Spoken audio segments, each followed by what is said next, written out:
নুরুল ইসলাম সুজন, শাহরিয়ার কবির গ্রেফতার, আসাদুজ্জামান নূর, মাহবুব আলী কারাগারে, ডিবিতে শ্যামল দত্ত, মোজাম্মেল বাবু। অন্তর্বর্তী সরকারকে অনির্দিষ্টকাল মানবে না জনগণ, সংবিধান সংশোধন বা পরিবর্তনের দরকার নির্বাচিত সংসদ, বললেন মির্জা ফখরুল। ছাত্র জনতার অভ্যুত্থানে সৈনিকরাও ছিল, বলেছেন বিশিষ্টজনরা, সরকারকে চোখে চোখে রাখার পরামর্শ।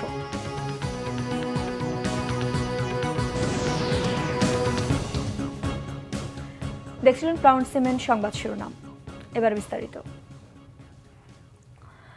সাবেক রেলপথ মন্ত্রী নুরুল ইসলাম সুজনকে গ্রেফতার করেছে পুলিশ।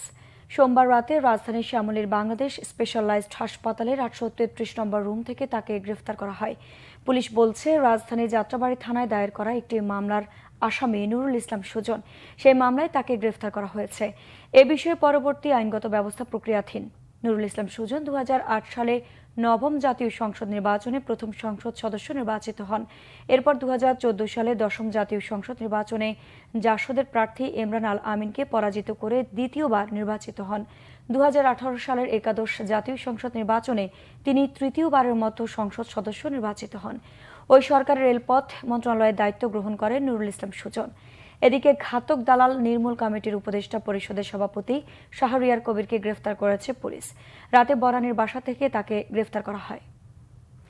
কোটা সংস্কার আন্দোলন চলাকালে মিরপুর মডেল থানা এলাকায় হোটেল কর্মচারী সিয়াম সর্দারকে হত্যার মামলায় সাবেক সংস্কৃতি বিষয়ক মন্ত্রী আসাদুজ্জামান নূর ও সাবেক বেসামরিক বিমান চলাচল ও পর্যটন প্রতিমন্ত্রী মাহবুব আলীকে কারাগারে পাঠানোর নির্দেশ দিয়েছে আদালত। সোমবার দুপুরে তাদেরকে ঢাকার মেট্রোপলিটন ম্যাজিস্ট্রেট আদালতে হাজির করে পুলিশ। এরপর মামলা তদন্ত শেষ না হওয়া পর্যন্ত তাদের কারাগারে আটক রাখার আবেদন করেন মামলার তদন্তকারী কর্মকর্তা। অপরদিকে গ্রেফতার দুজনের আইনজীবীরা জামিন চেয়ে আবেদন করেন। উভয় পক্ষের শুনানি শেষে ঢাকার মেট্রোপলিটন ম্যাজিস্ট্রেট মোশাররফ হোসেন তাদের জামিন নামঞ্জুর করে কারাগারে পাঠানোর আদেশ দেন। একই সঙ্গে তাদের চিকিৎসার ব্যবস্থা করারও নির্দেশ দেয় আদালত। এর আগে রবিবার রাতে রাজধানীর বেইলি রোডের নবরতন কলোনি থেকে আসাদুজ্জামান নূর ও সেগুন বাগিচা থেকে সাবেক বিমান প্রতিমন্ত্রী মাহবুব আলীকে গ্রেফতার করে গোয়েন্দা পুলিশ। সাংবাদিক মোজাম্মেল বাবু ও শ্যামল দত্তকে ঢাকা মহানগর গোয়েন্দা পুলিশের কাছে হস্তান্তর করা হয়েছে। আজ তাদের আদালতে তোলা হবে। সোমবার রাতে তাদের মিন্টু রোডের ডিবি কার্যালয়ে নেওয়া হয়েছে। এর আগে অবৈধ পথে ভারতে যাওয়ার সময় ময়মনসিংহের ধোবাউড়া সীমান্ত এলাকা থেকে তাদের আটক করা হয়। পুলিশ জানায়, অবৈধভাবে ভারতে যেতে রাতে একটি প্রাইভেট কারে ধোবাউড়া সীমান্তে যান তারা। ধোবাউড়া থানার ওসি চান মিয়া জানান, মোজাম্মেল বাবু ও শ্যামল দত্তের নামে সুনির্দিষ্ট মামলা থাকায় তাদেরকে ঢাকার ডিবি পুলিশের কাছে হস্তান্তর করা হয়েছে। রাজধানীর যাত্রাবাড়ী থানার সাবেক ওসি আবুল হাসানকে কক্সবাজারে গ্রেফতার করেছে পুলিশ। সোমবার বিকালে টেকনাফ থেকে তাকে হত্যা মামলায় গ্রেফতার করা হয়। 5 অগাস্ট ছাত্র জনতার আন্দোলনের সময় রাজারবাগ পুলিশ লাইন্সের উপপরিদর্শক মইনুল হোসেন ভূঁইয়ার ছেলে ইমাম হাসান তামিমকে গুলি করে হত্যার অভিযোগে রাজধানীর যাত্রাবাড়ী থানায় তার নামে মামলা হয়। এদিকে শেখ হাসিনার পদত্যাগ ও দেশ ত্যাগের মধ্য দিয়ে আওয়ামী লীগ সরকারের পতনের পর পুলিশের ব্যাপক রদবদল হয়। যাত্রাবাড়ী থানার দায়িত্ব থেকে সরিয়ে এপিবিএন টেকনাফে বদলি করা হয়েছিল যাত্রাবাড়ী থানার সাবেক ওসি আবুল হাসানকে। বিএনপি মহাসচিব মির্জা ফখরুল ইসলাম আলমগীর বলেছেন, অন্তর্বর্তীকালীন সরকার অনির্দিষ্টকালের জন্য হলে জনগণ তা মেনে নেবে না। সরকারের থেকে রাজনৈতিক দল গঠন করলে সরকার নিরপেক্ষতা হারাবে। সংবিধান সংশোধন বা পরিবর্তন করতে হলে নির্বাচিত সংসদ লাগবে বলে মন্তব্য করেন তিনি। জাহাঙ্গীর আকন্দের রিপোর্ট। ঢাকা রিপোর্টার্স ইউনিটিতে জাতীয় সমাজতান্ত্রিক দল জেএসডির আলোচনার সভায় বিএনপির মহাসচিব মির্জা ফখরুল ইসলাম আলমগীর বলেন, যারা আন্দোলনে নিহত ও আহত হয়েছেন তাদের ক্ষতিপূরণ দিতে হবে। যেসব মিথ্যা ও হয়রানিমূলক মামলা করা হয়েছে তা প্রত্যাহার করতে হবে। দেশ গঠনের জন্য ছাত্র জনতা যে সুযোগ তৈরি করে দিয়েছেন তা নস্যাৎ করতে অনেকে বিভ্রান্তিমূলক কথা বলছেন বলে মন্তব্য করেন মির্জা ফখরুল। সেটা কখনোই জনগণের মতামত ছাড়া সম্ভব নয়। তার জন্য একমাত্র জায়গা হচ্ছে পার্লামেন্ট। তার জন্য সত্যিকার অর্থেই একটি নিরপেক্ষ সরকার নির্বাচন করা যায়। সেই নির্বাচনের পরেই যারা নির্বাচিত হবেন তারা সিদ্ধান্ত নেবেন যে কোন পরিবর্তনগুলো দরকার।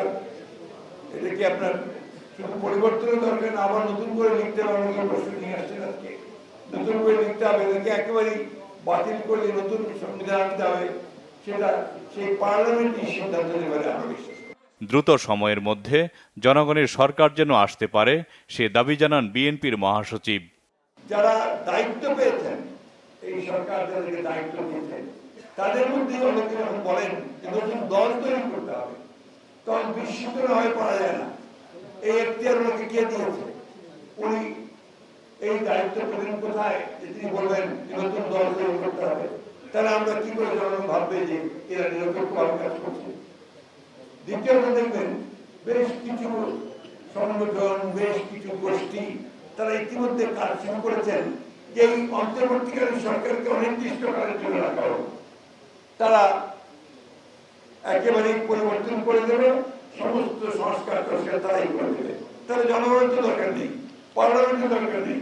আমি যখন আজকে পত্রিকার নাম বলছি না, একটি পত্রিকায় দিয়েছে, তারা বলেছে 80% লোক চায় যে যতদিন খুশি এই সরকার থাকুক।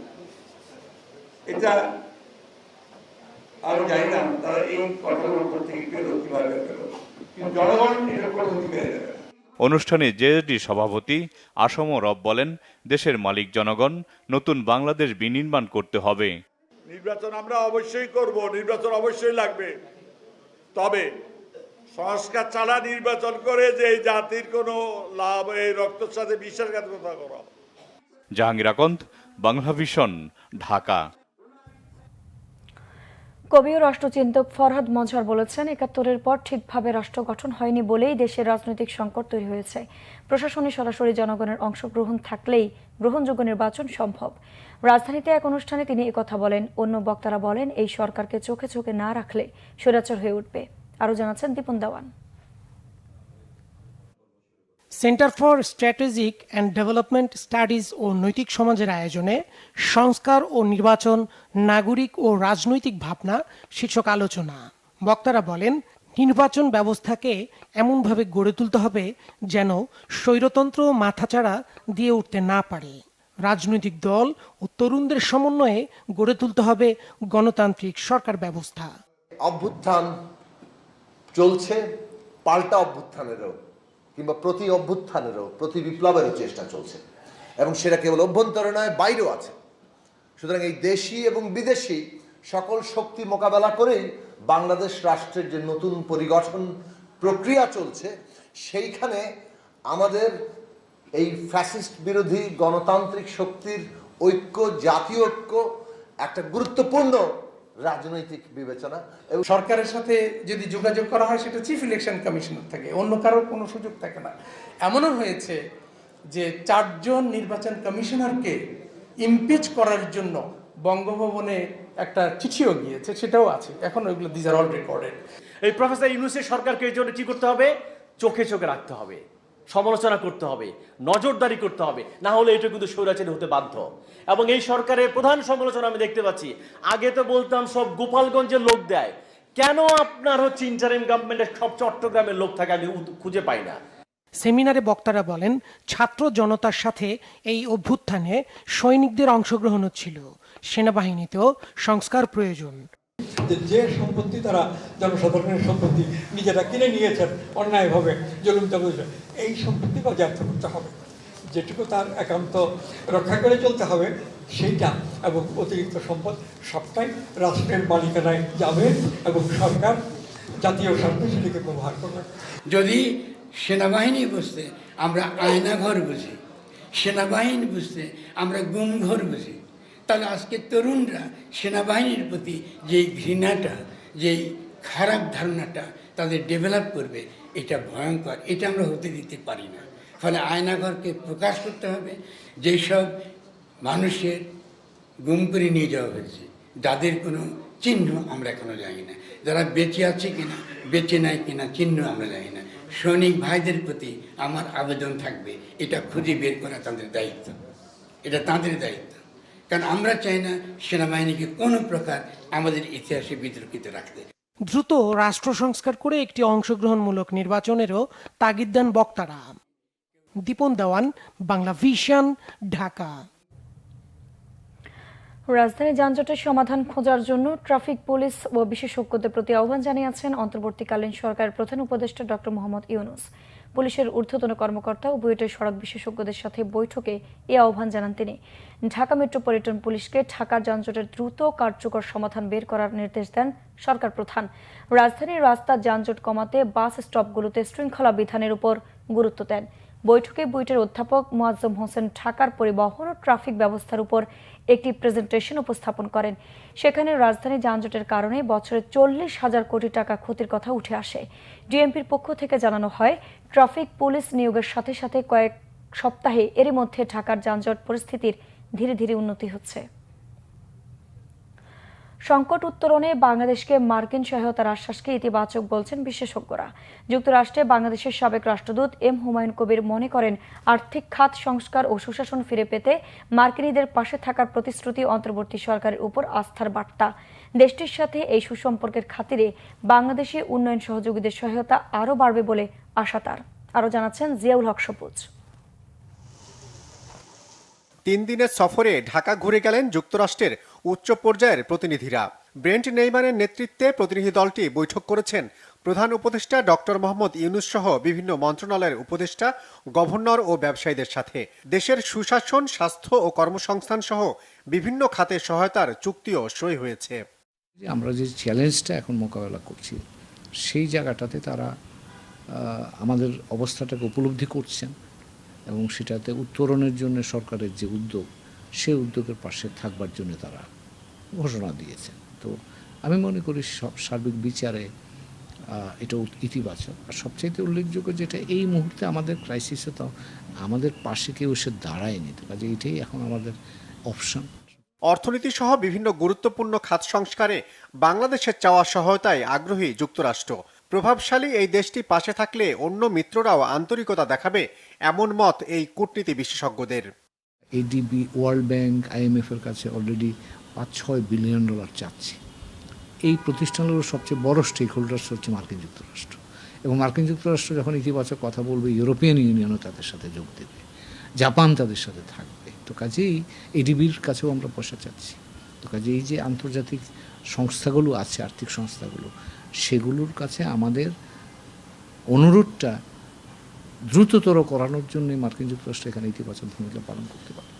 পাচার হওয়া অর্থ দেশে ফেরানো সহ বিভিন্ন খাতে মার্কিন কারিগরি সক্ষমতা বেশ কাজে দেবে, এমন আশা তার।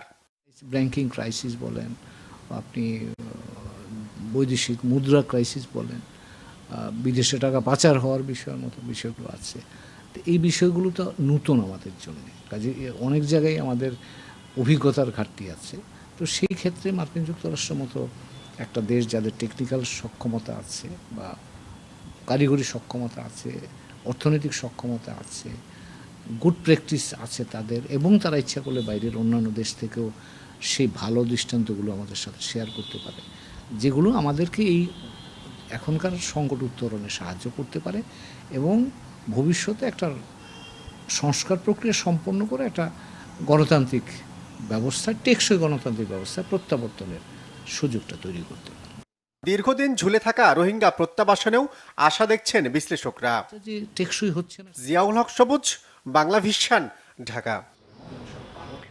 1 জুলাই থেকে 15 আগস্টের মাঝে সংঘটিত মানবাধিকার লঙ্ঘনের অভিযোগ তদন্তের জন্য তথ্য জমা দেওয়ার আহ্বান জানিয়েছে জাতিসংঘের ফ্যাক্ট ফাইন্ডিং দল। বাংলাদেশের অন্তর্বর্তীকালীন সরকারের আমন্ত্রণে জাতিসংঘের মানবাধিকার অফিস 1 জুলাই থেকে 15 আগস্ট পর্যন্ত সাম্প্রতিক আন্দোলনের কারণে উদ্ভূত মানবাধিকার লঙ্ঘনের ঘটনার একটি স্বাধীন ও নিরপেক্ষ তদন্ত পরিচালনা করেছে। জুলাই থেকে মধ্য আগস্ট পর্যন্ত বিক্ষোভের প্রেক্ষাপটে মানবাধিকার লঙ্ঘন এবং ক্ষমতার অপব্যবহার সম্পর্কিত প্রাথমিক তথ্য প্রদানের জন্য সকল ব্যক্তি, গোষ্ঠী এবং সংস্থাকে আমন্ত্রণ জানানো হয়েছে। দলটি সেই সমস্ত তথ্যের জন্য অনুরোধ করছে যা বর্তমানে সোশ্যাল মিডিয়াতে পাওয়া যাবে না এবং প্রকাশিত বা প্রচার হয়নি। এ তথ্য অনুসন্ধান প্রক্রিয়াটি কঠোরভাবে গোপনীয়। At the invitation of the interim government, a fact-finding mission from the UN Human Rights Office is conducting an independent and impartial investigation into alleged human rights violations committed between the 1st of July and the 15th of August. The team will seek to establish the facts, identify responsibilities, analyze root causes, and make recommendations for Bangladesh to address past human rights violations and prevent their recurrence. নৌপথে চোরাচালান প্রতিরোধে কোস্টগার্ডকে আন্তরিকতার সঙ্গে কাজ করার আহ্বান জানিয়েছেন স্বরাষ্ট্র উপদেষ্টা লেফটেন্যান্ট জেনারেল মোহাম্মদ জাহাঙ্গীর আলম চৌধুরী। রাজধানীর আগারগাঁওয়ের কোস্টগার্ড সদর দপ্তরে এক মত বিনিময় সভায় এই আহ্বান জানান তিনি। উপদেষ্টা বলেন, নিজস্ব চাহিদা বিবেচনায় সরকার এবছর ভারতে ইলিশ রপ্তানি করছে না। তাছাড়া বিদ্যমান ডলার সংকটের মধ্যেও সরকার পর্যাপ্ত পরিমাণ সার আমদানির মাধ্যমে সারের যোগান অব্যাহত রেখেছে। এ প্রেক্ষাপটে প্রতিবেশী দেশসমূহের ইলিশ ও সারের চোরাচালানের ঝুঁকি রয়েছে। তাই কোস্টগার্ডের মূল দায়িত্বে অংশ হিসেবে সমুদ্র ও নৌপথে ইলিশ ও সার সহ বিভিন্ন পণ্যের চোরাচালান বন্ধ করতে হবে। উপদেষ্টা বলেন, দুর্নীতি সমাজের রন্ধ্রে রন্ধ্রে প্রবেশ করেছে, এমন কোনো সেক্টর নেই যেখানে দুর্নীতি নেই। উপদেষ্টা কোস্টগার্ড সদস্যদেরকে দুর্নীতি বিরোধী অবস্থানে তাদের অতীত ঐতিহ্য ও সম্মান সমুন্নত রেখে অস্ত্রসহ বিভিন্ন ক্রয় ও সংগ্রহের ক্ষেত্রে স্বচ্ছতা বজায় রাখার আহ্বান জানান। আওয়ামী লীগ সরকারের শাসন আমলে প্রশাসনে বঞ্চিত হওয়া কর্মকর্তাদের তালিকা করে তাদের ক্ষতিপূরণ দেওয়া হবে। সচিবালয়ে এক ব্রিফিংয়ে জনপ্রশাসন মন্ত্রণালয়ের সিনিয়র সচিব ডক্টর মোহাম্মদ মুখলেস উর রহমান এ তথ্য জানান। আওয়ামী লীগ আমলে পদোন্নতি বঞ্চিত অবসরপ্রাপ্ত কর্মকর্তাদের বিষয়ে খতিয়ে দেখতে সাবেক অর্থ সচিব জাকির হোসেন খানকে প্রধান করে এই বাছাই কমিটি গঠন করা হয়েছে। কমিটিতে আইন, স্বরাষ্ট্র মন্ত্রিপরিষদ বিভাগ, অর্থ বিভাগ ও জনপ্রশাসন মন্ত্রণালয় প্রতিনিধি থাকবে। কমিটি 3 মাসের মধ্যে রিপোর্ট দেবে, তারপর তাদের ক্ষতিপূরণ দেওয়া হবে। 2500-এর বেশি আবেদন জমা পড়েছে। এই কমিটিকে সাচিবিক সহায়তা দেবে জনপ্রশাসন মন্ত্রণালয়। 13 দিনে 3 বার পদোন্নতির সরকার আন্তরিক হয়ে দিয়েছে বলেও মন্তব্য করেন সিনিয়র সচিব ডক্টর মোহাম্মদ মুখলেসুর রহমান। দীর্ঘ 16 বছরে বঞ্চিত, ইনক্লুডিং মি, এদের নিয়ে কোন পিরিয়ড 2009 সাল থেকে 4 আগস্ট 2024, এই পিরিয়ডের মধ্যে যারা বঞ্চিত হয়েছেন নানানভাবে ইত্যাদি, তাদের বিষয়গুলি কেস টু কেস বিবেচনা করে সরকারকে সুপারিশ করবে কাকে কোন জায়গায় নেওয়া যায়। বর্ডারের ওপারে বসে নেতাকর্মীদের উস্কানি দিচ্ছেন শেখ হাসিনা, এমন অভিযোগ করেছেন বিএনপি নেতা ইঞ্জিনিয়ার ইশরাক হোসেন। বিকেলে রাজধানীর BSMMU হাসপাতালে চিকিৎসাধীন আহত স্বেচ্ছাসেবক দলের কেন্দ্রীয় সভাপতি SM জিলানী ও তার স্ত্রী স্বাস্থ্যের খোঁজ নিয়ে সাংবাদিকদের তিনি একথা বলেন। ইঞ্জিনিয়ার ইশরাক হোসেন বলেন, সাবেক স্বৈরাচারী শেখ হাসিনা সীমান্তের ওপারে বসে বিভিন্নভাবে এমনকি মোবাইল ফোনে ব্যবহার করে নেতাকর্মীদের উস্কানি দিচ্ছেন। তার নেতাকর্মীদের বিভ্রান্ত করে দেশকে আবারও অস্থিতিশীল করার চক্রান্ত করছেন।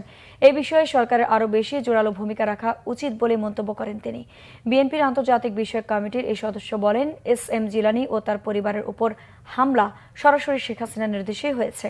দলের নেতাকর্মীদের উদ্দেশ্যে তিনি বলেন, তৃপ্তির হাসি হাসার কোনো সুযোগ নেই, লড়াই এখনও শেষ হয়নি। দেশে একটি গণতান্ত্রিক সরকার প্রতিষ্ঠা না হওয়া পর্যন্ত এ লড়াই শুধু চলমানই থাকবে না, আরও বাড়বে বলেও মন্তব্য করেন ইশরাক হোসেন।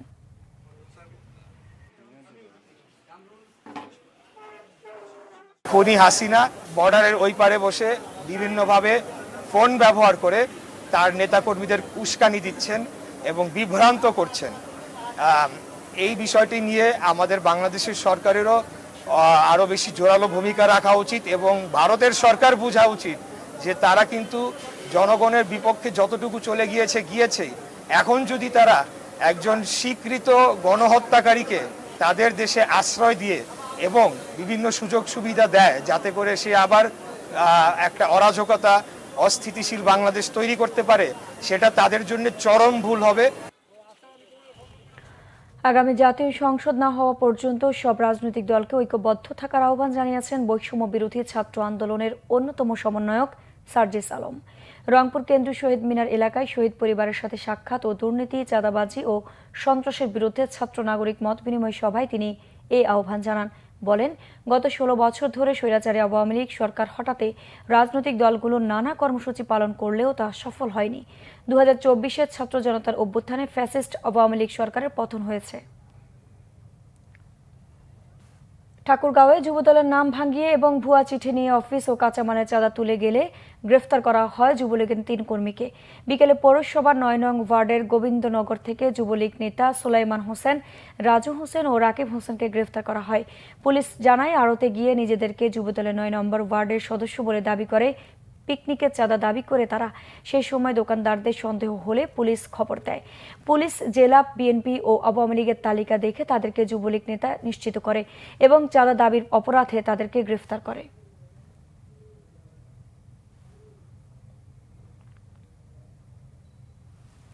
পরিত্যক্ত ও জরাজীর্ণ অবস্থায় পড়ে আছে জয়পুরহাটের খঞ্জনপুর এলাকায় ওভারহেড ট্যাঙ্কি। 6 কোটির এই ট্যাঙ্ক চালু হয়নি 10 বছরেও বিশুদ্ধ পানি থেকে বঞ্চিত স্থানীয়রা। এজন্য সংশ্লিষ্টদের গাফিলতি, অনিয়ম ও দুর্নীতিকে দুষছে তারা। জয়পুরহাট প্রতিনিধি আবু বকর সিদ্দিকের তথ্য, ছবিতে ডেস্ক রিপোর্ট। পানি সরবরাহ ও স্যানিটেশন সেক্টর প্রকল্পের আওতায় 2011 সালে ওভারহেড ট্যাঙ্ক ও লৌহ দূরীকরণ প্ল্যান্ট নির্মাণ শুরু করে জয়পুরহাট পৌরসভা, যার চুক্তিমূল্য ছিল 6,35,75,779 টাকা। এ প্রকল্পে ওভারহেড ট্যাঙ্ক নির্মাণ করলেও নির্মাণ হয়নি লৌহ দূরীকরণ প্ল্যান্ট। স্থানীয়দের অভিযোগ, 2014 সালে কাজ শেষ না করেই বিল তুলে নেয় পৌরসভা কর্তৃপক্ষ। এখানে সরকার কোটি কোটি টাকা ইনভেস্ট করেছে, কিন্তু আমরা এলাকাবাসী কোনো এর সুফল ভোগ করতে পারি নাই। আমরা কোনো কিছুই এর সুফল পাইনি, অথচ আমাদের জনগণের কোটি কোটি টাকা এখানে ব্যয় করে এই পরিত্যক্ত অবস্থায় পড়ে আছে। এখানে একটা পাম্প ছিল, সেই পাম্পটা কিন্তু নাই। এখন পাম্পটা নিয়ে গেছে, নিজা কোথায় বসা আছে, কি করছে এটা তো আমরা দেখিনি, কিন্তু এখান থেকে নিয়ে গেছে, আমরা দেখছি, জানছি। দুর্নীতিতে জড়িতদের আইনের আওতায় আনার দাবি স্থানীয় জনপ্রতিনিধিদের। এটা চালু করার জন্য আমি আমার পরিষদে আলোচনা করার চিন্তা ভাবনা করছি এবং করব ইনশাল্লাহ। আমাদের জেলা প্রশাসক এই জয়পুরহাট পৌরসভার দায়িত্ব নিয়েছেন, ওনাকে এটা অবগত করব, করে এটা কিভাবে চালু করা যায়। আমি জোর দাবি জানাচ্ছি, যারা এই ওভারহেড ট্যাঙ্কিটি চালু করার ব্যাপারে দুর্নীতি করেছে তাদের বিরুদ্ধে আইনানুগ ব্যবস্থা গ্রহণ করা হোক। প্ল্যান্টটি চালু হলে ওই এলাকার বেশিরভাগ মানুষ সুপেয় পানি সরবরাহ নিশ্চিত হবে, বলছেন পৌরসভার কর্মকর্তারা। ভবিষ্যতে এই ট্রিটমেন্ট প্ল্যান্ট ওখানে নির্মাণ করে ট্যাঙ্কটা চালু করা হবে এবং চালু করতে পারলেই আরো অধিক সংখ্যক জনসাধারণ সেবা পাবে এবং রেভিনিউ ইনকামটা আরো বৃদ্ধি পাবে বলে আমি মনে করি। বিষয়টি তদন্ত করে ব্যবস্থা নেওয়া সহ দ্রুত ট্যাঙ্কটি চালুর দাবি এলাকাবাসী। Bangla vision news desk. সংবাদ শেষ করব শিরোনামগুলো আরেকবার জানিয়ে। নুরুল ইসলাম সুজন, শাহরিয়ার কবির গ্রেফতার, আসাদুজ্জামান নূর, মাহবুব আলী কারাগারে, ডিবিতে শ্যামল দত্ত, মোজাম্মেল বাবু।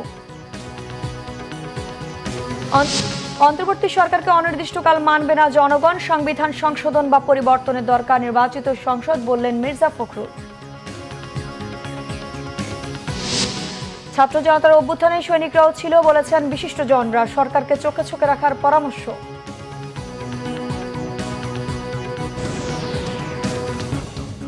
দর্শক, ছিল এখনকার মতো, পরের সংবাদ সকাল 10টায়। এর আগে 9টায় রয়েছে নিউজ টপ 10। এছাড়া বাংলা ভিশন সংবাদ ও সংবাদ সংশ্লিষ্ট অনুষ্ঠান দেখতে ভিজিট করুন www.bpnews24.com ও facebook.com/banglavisionnews এবং সাবস্ক্রাইব করুন youtube.com/banglavisionnews। ধন্যবাদ।